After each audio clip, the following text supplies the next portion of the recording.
Hi YouTube, this is a second part to my skincare sunscreen review video for the summer. I realized I forgot quite a few sunscreens in my last review, so I'm going to be talking about all of these. I'm holding 5 here. So first up, I'm going to talk about the Sesaderma Skin sunscreen. So one of them is tinted. This one is a tinted one. This is the non-tinted one. The formulations are very different. This is both of these sunscreens. Okay, let's go over some things that I want to talk about. Both of these sunscreens are great for people of color, people who are looking to improve their skin texture. Maybe they have persistent hyperpigmentation, maybe they suffer from uneven skin. I think I would definitely repurchase both these sunscreens. I just gravitate more towards the non-tinted one because it is easy to layer and to put on other makeup on top. This one is more like a primer, and so it feels really nice and silicone-y and is slippery, and it applies really nice, but it transfers very easily. Like this one doesn't transfer, but this one transfers, so I don't like that. I'm gonna do a small application here. This is the non-tinted one. This is called Invisible Light Texture SPF 50 sunscreen. This is a fully organic chemical filter sunscreen, no fragrance. This is their tinted sunscreen. It does have fragrance. You only get 50 mils. I like the tube and I like the pump, and I would definitely repurchase both these sunscreens. I am looking to get their bigger bottles, like their 250 ml or 200 ml sunscreen tubes, because I love Sesaderma as a brand. Again, also from Care to Beauty.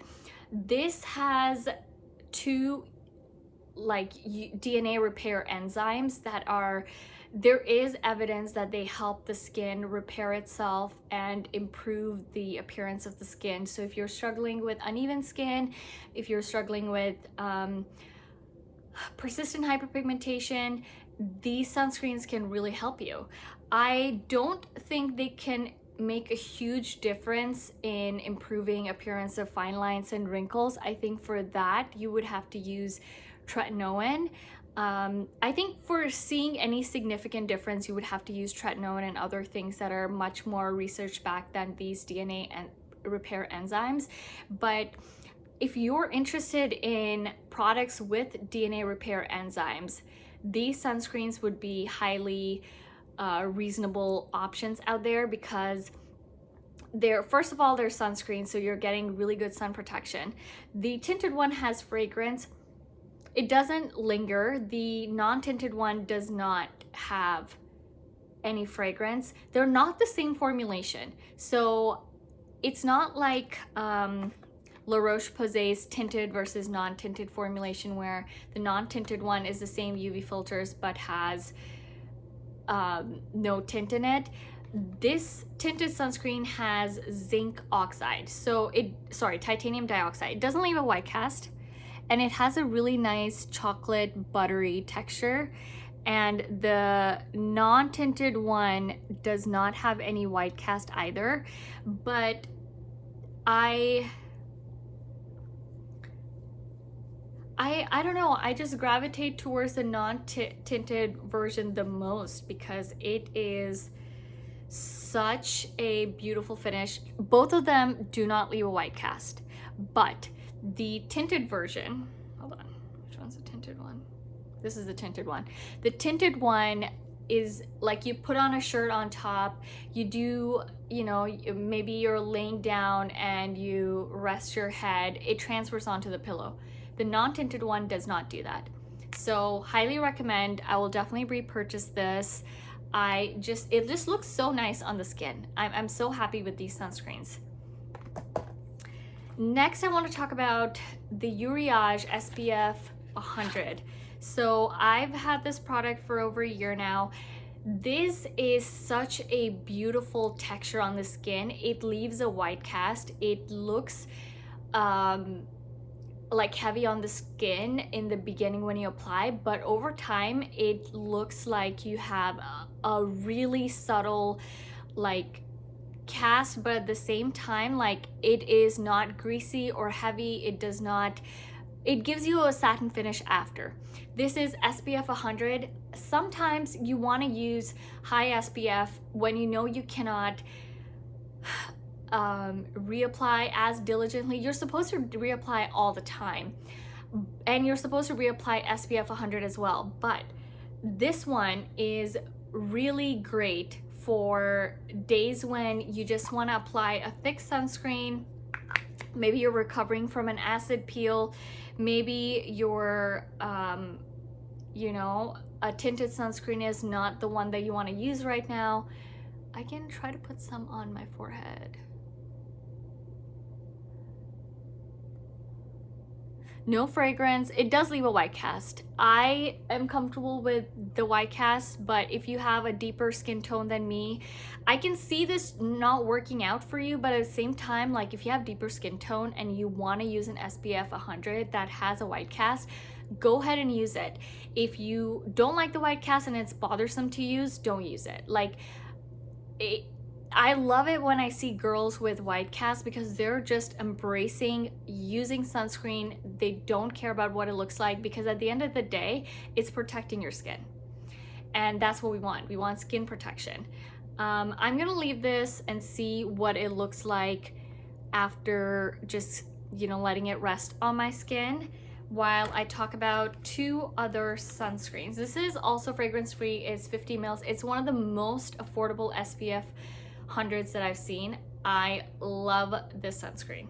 This is probably the only SPF 100 sunscreen that I'm likely to repurchase. Getting back to ISDIN again, this is the ISDIN Photo Protect sunscreen. This is their 5-star daily protection SPF 50 tinted sunscreens. They are, I think both of them are fragranced, so if you don't like fragrance sunscreens, cannot recommend this. I got the bronze one and I got the medium one. Medium one is a perfect skin color match for me. Perfect. It doesn't even look like I have anything on when I have this, and it applies really well. They're a mix of they're a mix of organic and inorganic filters. They are really well tinted, where it feels like when I apply this, I don't try to put on any more foundation on top. This is when I want to go for my no makeup look. So I want to look good, but I don't want to go through the extent of applying foundation thoroughly. This is tinted. Both of these are tinted. That means that if you suffer from persistent hyperpigmentation, if you suffer from dark spots, post-inflammatory hyperpigmentation, uneven skin, this is fantastic, because the iron oxides in both of these formulations help your skin protect itself from the visible light, the light that can really aggravate like persistence in how long the excess pigment stays in your skin. I love both of these sunscreens. Going forward, I would repurchase this. I purchased this year.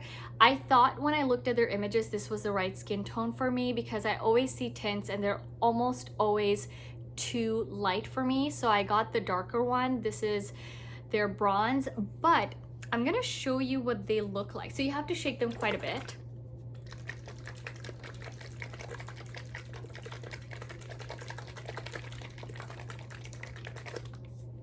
So you have to shake them quite a bit. This one is the medium. They're very runny, but I'm only gonna put a little bit just to show you the color difference. And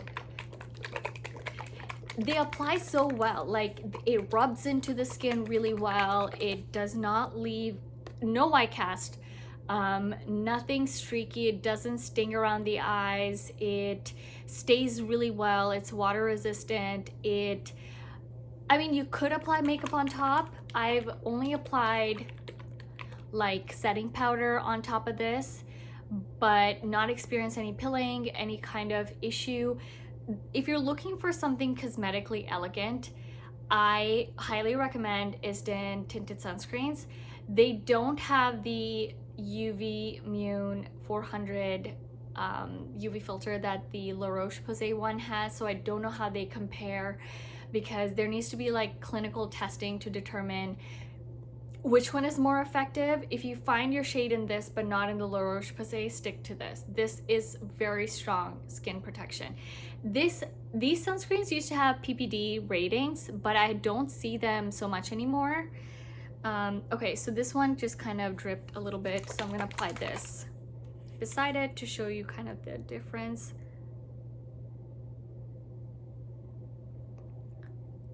It's so weird. I put the darker one here. Also, both these sunscreens, they oxidize. So when I apply this, right, it looks a bit deeper than my skin tone, but it doesn't bother me. Like, I love that look, the tan look. I really love it. But my issue with this sunscreen is a couple hours later, you look like you had a serious, like you just put the wrong foundation on. Like, it has full coverage. I mean, it has a medium coverage. Both these sunscreens have medium coverage. The La Roche-Posay tinted one has a very light coverage. This has medium coverage.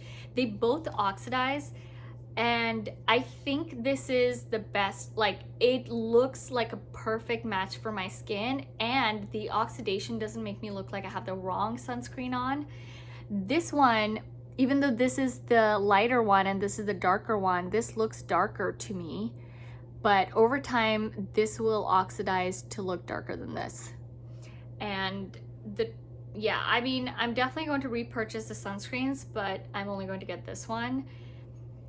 They both have fragrance, and they just blend so well. Like, literally have no complaints on the texture, or I don't even care so much about the fragrance because it's just such an elegant sunscreen. Yeah, this one's the lighter one, this one's the deeper one. They look about the same, honestly, but I can tell you over time the bottom one is going to oxidize much more than the top one. So this is what it looks like dried up. Again, I didn't blend it, so it still looks very intact. If I were to blend this and to really rub this on my skin, you will see a white cast. It's very moisturizing. It does not feel greasy and heavy. I have a couple more Uriage sunscreens. They are by far the most affordable sunscreens, and they really do well in protecting the skin. If you have sensitive skin, if you're on a budget, I really love those options.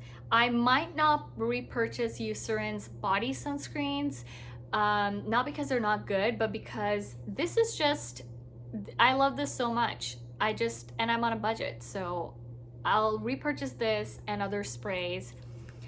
I wouldn't mind repurchasing this, but if I already have these two, I might not, just because it's not so much the white cast. The white cast is useful when you want to know where you've applied and where you haven't applied, but it transfers onto like your clothes and your other things. So yeah, so I don't know if you can tell.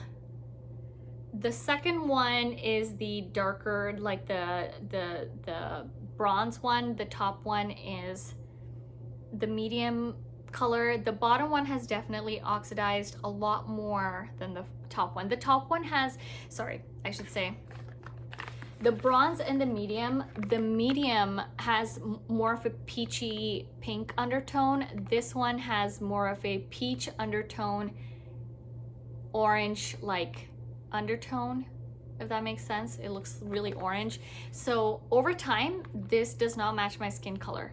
If I use a very tiny amount and blend it all, it looks like I have like a crazy tan going on, and it doesn't match my neck. But this one, I don't have that issue. So this is just the right shade for me. Something to consider. I believe this is the darkest shade they have. I think, yeah, I think this is the darkest shade. But yeah, you can see that it looks kind of orangey. I'm gonna see if I can just blend I love these sunscreens. I can't wait to know which ones you've tried, which ones you want me to try. I love summer. I'm really sad that we're hitting fall very soon, but stay tuned for more videos and I will talk to you soon. Take care.